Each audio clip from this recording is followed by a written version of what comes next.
Հարկնժդեհին այսօրվա թեմաները մի քիչ նման են լինելու նաև զավեշտի կամ խեղկատակության ինչեր ասես, որ մարդիկ չեն փորձում, իսկ մարդիկ չեն անում ինձ ուղարկել էին մի տեսահոլովակ, որտեղ մարդը, չգիտեմ, կոմայի մեջ էր ընկել, հետո արթնացել, թե Աստծու մոտ էր գնացել եկել, թե Աստված էր եկել իր մոտ, չգիտեմ, շաման էր, ինչ էր, երկար բարակ պատմում է ինչը ոնց է եւ Բարձրյալի տիրոջ հետ հարաբերությունները գովքը եւ քաղաքականությամբ հետաքրքրվելը կամ կողմնորոշվելը եւ մի տեսակ ինձ թվաց, որ սա ինչ-որ շամանային դիվանագիտության փուլ ենք մտել, որ կան մարդիկ, ովքեր այսպես քայլ են արել դեպի քաղաքականություն, բայց չգիտեն ինչ պետք է անեն, ոնց պետք է անեն, ոչ ծրագիր ունեն, ոչ հասկանում են, բայց միգուցե եւ իրենք չեն ցանկացել, ասել են մտեք թող մի գլուխ ավել լինի, մի բան խառնեք, մի բան արեք, տեսնենք ինչ կպարզվի։ Եվ քանի որ իրենք ոչ տարածաշրջանային քաղաքականությունից են հասկանում, ոչ համաշխարհային, ոչ ներսում կատարվող իրադարձություններից են խաբար, թե ինչն ինչի հետևանքով է առաջանում, սկսում են շամանային դիվանագիտությամբ զբաղվել, թե ինչ-որ մեկը երազին եկավ, ասեց, որ կգնաս ու այս ինչին կօգնես, որովհետև ինքն է ձեր փրկության միակ հույսը։ Ժողովուրդ, մարդիկ տասնյակ տարիներ պայքարում են քաղաքական դաշտում, որ հասկանան, գտնեն բանալին, պետությունը, ասենք, զարգացնելու կամ ճգնաժամից հանելու, պատերազմներից փրկելու, թշնամու ախորժակը կասեցնելու, դեռ ոչ մի շաման այդ հարցով աշխարհում չի կարողացել ինչ-որ բան անել, լավագույն դեպքում գուշակել են, թե ինչ կարող է լինել։ Ես ուղղակի խղճում եմ եւ նույնիսկ ծիծաղում, երբ որ մարդիկ թույլ են տալիս, օրինակ եթե մի այդպեսի, ասենք, չգիտեմ, հավատացյալ ասեմ, աղանդավոր ասեմ, չգիտեմ, հոգևոր ասեմ, կախարդ ասեմ, դերվիշ ասեմ, չգիտեմ ինչ ասեմ, եթե մեկը սկսի ասի ես երազից տեսա, որ սասնածռեր կամ բևերն են ամենազորեղը, ժողովուրդ չանեք, ես վատ կզգամ, կասեմ, ուրեմն մենք էլ արժանիք չունենք, ուրեմն մենք բան չենք արել, մեզ մնում է ժողովրդին խաբեն, ասեն, Տերն եկավ, Բարձրյալն եկավ, ասեց ճիշտը սրանք են, թե որտեղ, երբ ինչ արեցին, նոր են գրանցվել, նոր գրանցվել են որպես քաղաքական, ասենք կուսակցություն, օրինակ, նոր, չնեսնել կա, որ ասենք ես 10 տարի է, 20 տարի գրանցված է, բայց որովհետև մեկը դրա անունը չգիտի, տեղն չգիտի, դրանք էլ են նոր, ոնց որ ասու կամուկ գրանցվել են ու վերջ, փրկությունը եկել է։ Հա, բայց հայ մարդը, ուրեմն այդ կարգի բթամիտ է դարել, որ արդեն շամանային դիվանագիտություն եք բերում բանեցնում, հասկացանք մոլորվել է ժողովուրդը, թուրքական աշխարհը, ռուսական աշխարհը, չնայած ռուսական աշխարհն էլ է թուրքական, մոլորեցրել է հայ մարդուն, ցանկացած ազգի այսքան խաբեին, Լևոնը գար խաբեր, Ռոբերտը գար խաբեր, Սերժը գար խաբեր, այս վիժվածքը, որ սա սարսափելի է, ոչ մի նորմալ ժողովուրդ չէր կարող դիմակայել, էլի փառք հայ մարդուն, որ այսքան մոլորությունների, դաժանությունների, տանջանքների, խաբերությունների մեջ չի գժվել, մնացել է, հավատացեք, մեկ այլ ուրիշ ազգ, աշխարհիս երեսին ձեր իմացած, ցանկացած ազգ, այս օրը գցեին, հիմի լուծարվել էր, հյուծվել էր, քարոքանդ էր եղել, ուրեմն երազախապ եղածներ, շամաններ, գուշակներ, Ժորժ ջան, լուրջ չվերաբերվեք, Ասնեմ առաջ։ Տեսեք, ես ուզում եմ նորից խոսել Պարսկաստանում այդ միջադեպերը, որ եղավ, մոտ ասում են 20-ից 25,000 մարդ է մեռել, որովհետև հələ կոնկրետ որևիցե մեկը չի հայտարարել թվեր, բայց որ հազարավոր մարդիկ են մահացել եւ իշխանությունը կրակել է սեփական ժողովրդի վրա։ Մեր մոտ էլ այնպես չի որ չի եղել նման դեպք։ Մենք էլ ենք մարտի 1 ունեցել, որ իշխանությունը կրակել է իր ժողովրդի վրա։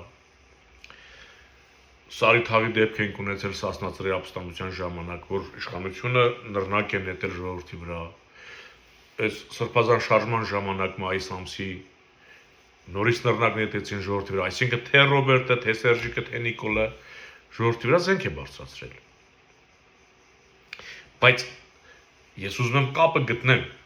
Տեսեք, Իրանում անմիջապես դադարեցրեցին ժողովրդի հանդեպ, բայց լուրջ քանակ ջարդեցին։ Բայց դադարեցրեցին,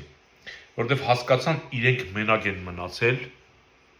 Իրանի իշխանությունները մենակ են մնացել։ Իրենք հովանավոր չունեն։ Եթե առաջ կար Կրեմլ, կար Պուտին, որ կարող էր Իրանին աջակցել, Իրանը ներսում ինքն ինչ ուզենար անել, հիմա չի կարող։ Մի թեթև ակնարկ Ամերիկայից եւ սսկվեցին։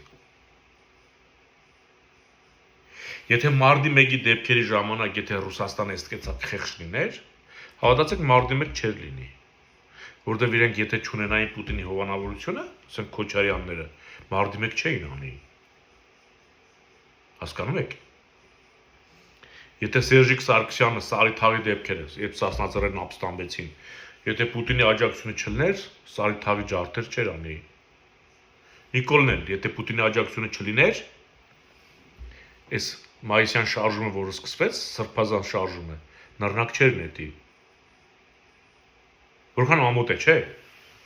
Ասում է ես լեգիտիմ ընտրված վարչապետ եմ ու իր ժողովրդի վրա նռնակ եմ նետում։ Նույնը հենց այդ Իրանի ինքը իր սեփական ժողովրդին գնդակահարում է, օտարը ասում է կգա մակարժներ կկտրեմ, եթե ժողովրդի վրա կրակել ես։ Հələ դու տեսեք ուր ենք հասել աշխարհ։ Օտարը սպառնում է, որ մարդը իր սեփական ժողովրդին չգնդակահարի։ Բա ձեր ապրելը քանի կոպեկ արժե։ Գնացեք մեռեք էլի։ Այս այաթոլաներին է վերաբերվում։ Այս Ռոբերտին, Սերժիկին, Նիկոլին է վերաբերվում։ Սիրելի հանրություն, եթե մենք սկսենք հիմա, էլ սրանց տերը ոչ մեկ չի կանգնելու։ Սրանց տերն արդեն Թուրքիան է լինելու, ասենք թուրքերը կարող ասեն կրակեք, բայց տեր չեն կանգնելու։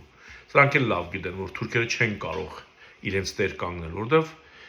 Արևմուտքը որոշակի արդեն ոտքը տեղ է արել, որ որևիցե բան չէ, եվրոպական դիտորդները Հայաստանում են։ Որ որևիցե բան չէ, ամերիկյան ներդրումները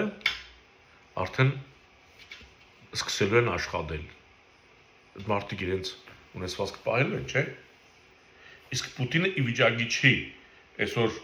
Նիկոլին հովանավորի, որ ասի ազատ ջարդի, նռնակից կրակի, ես կողքի դեմ, որից է մեկը չի մտնի Հայաստան։ Ինչ ուզում ես արա, ասենք ինչպես մարտի 1-ի դեպքերի ժամանակ եղավ,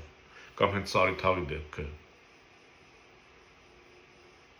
Էլ եմ ասում, Իլհամն է ասելու հուպտուր ես կպաշտպանեմ, այն էլ չի կարող մտնել Հայաստան, նա սահմանի լարվածություն է սկսելու, բայց այնտեղ էլ իսկապես եվրոպացիներ կան։ Եվրոպացիները խանգարում են,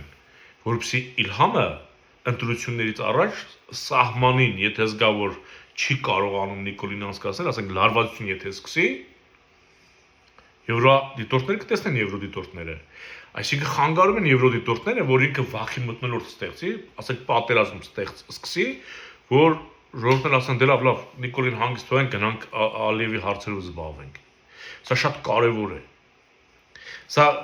պետք է հաշվարկների մեջ նկատի ունենանք, որ եթե ժողովուրդը ըմբոստանա մարտի 1 հավանականությունը, որ կկազմակերպեն, արդեն շատ թույլ է։ Շատ թույլ է, որովհետև այդ իրենց հովանավորողը, որ պետք է տեր կանգներ իրենց շարունակական,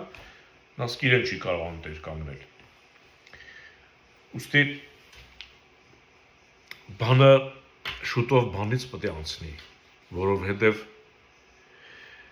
Նիկոլի արարքը ուղղակի իսկապես պատմության մեջ Նիկոլը կարողացավ հայտնվել պատմության, ինքը չի կարող մեր դասագրքերից դուրս գա, բայց որպես ամենատականք, ուղղակի ամենատականք։ Գիտեք, այսօր նորից մի հատված լսեցի Էրդողանի բարբաջից, որ մենք մեր արխիվները բացել ենք եւ այնտեղ երևում է, որ հայերը ոնց են կոդորել թուրքերին։ Դե հասկանում ենք, եթե Նիկոլն ասում է Արցախն Ադրբեջան է, բնականաբար ինքը արդեն ավտոմատ մեզ դարձնում է հանցագործ, որպես կոտորած արած ժողովուրդ։ Բայց Էրդողանը երբեք չէր ասել, հայեր, դուք էլ ձեր արխիվները բացեք, այնտեղ կտեսնեք, որ դուք էլ ունեք վայրագություններ արած։ Ասում եմ, Նիկոլ, կարող է արդեն ինչ-որ փաստաթղթեր է սարքվել Թուրքիայի կողմից եւ տրամադրվել է քեզ, որ դու դնես արխիվ, եկուցել որ ասես հələ եկեք արխիվները բացեք, եկել թերթես, ասես, վայ, ես ինչ թուղթ եք դրած, մենք ես ինչ օրն այսքան թուրք սպանեցինք, օրինակ, ես ինչ տեղը, այսքան ազերի կոդորվեց։ Նիկոլի օրոք ամեն ինչ հնարավոր է, որ պատմությունը կեղծող, ասենք, արխիվային փաստաթուղթ սարքվի, եթե մեր ազգային անվտանգության արխիվից կարևոր, որ ռուսների հանցավոր հանրությունների վերաբերող թղթեր, ասենք, վերացել են արդեն, բացային ասում են, կորեց այդ թուղթը, եւ որից մեկը պատասխանատվության չենթարկվեց։ Այսինքն եղած թուղթը, եթե ազգային անվտանգության արխիվից գնում է, այդ չեղած թուղթն էլ կարող է մտնի արխիվում տեղավորվի։ Իրենք չեն կազմակերպիչները։ Ու մեր պարզը որ Հայաստանի արխիվներում բան կա, թղթեր կան, որտեղ գրված է, որ ասենք, ինչ կա որ ինչ-որ մի ներ գեներալներից ով որ մեռել է կամ չկա, հա? Դրա ամենից որ ես ինչ որ ես ինչ հրաման տվեց, որ ես ինչը ես ինչ գյուղն ավիրեն ադրբեջանական կամ կգնան Անդրանիկի ժամանակները, Անդրանիկը ես ինչ թուրքական կամ չգիտեմ ես ինչ նավիրեց։ Հասկանում եք? Թղթեր կարող է բերել, հայրեն տառով ինչ կա որ նման ստորության Նիկոլ ընդունակ է։ Եթե Էրդողանը բացայտացնում է, հələ դուք էլ ձեր արխիվները բացեք, ուրեմն Էրդողանն արդեն գիտի, որ այնտեղ թուղթ կա դրված։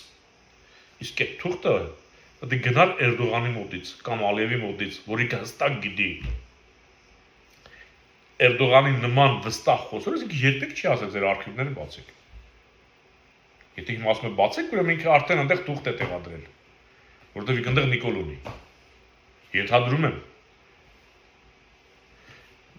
Անգամ ցեղասպանության թանգարանում կարող է դա գտնեն արխիվներում, կարող է մատունադարանում գտնեն,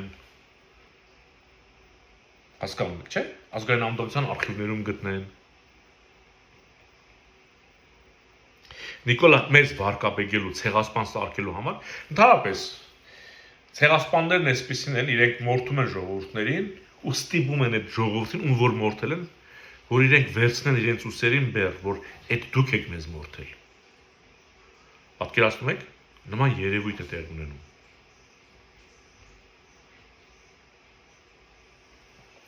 Եվ շատ լավ է, որ Նիկոլի շուրջ այդքան մարդ հավաքվեց։ Սա մի յուրահատուկ լուստրացիա էր։ Սա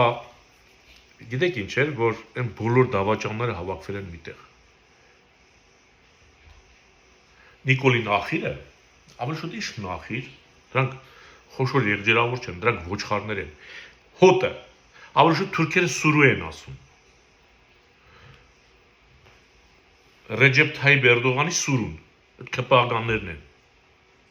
Արդեն բացահայտված են իրենք։ Վաղը որ ամենի շուրջ տանք, ասենք նորմալ արդեն երբ որ կունենանք հատուկ ծառայություններ մեր, ասենք ազգային անվտանգություն կլինի, KGB չի լինի։ Նրանք էլ նեղություն չեն քաշելու, ասենք փորձեն փնտրեն գտնեն դավաճաններին։ Իրենք արդեն կան։ Բացահայտ երևում են։ Քպականները։ Բարձր պաշտոններ զբաղեցնողները։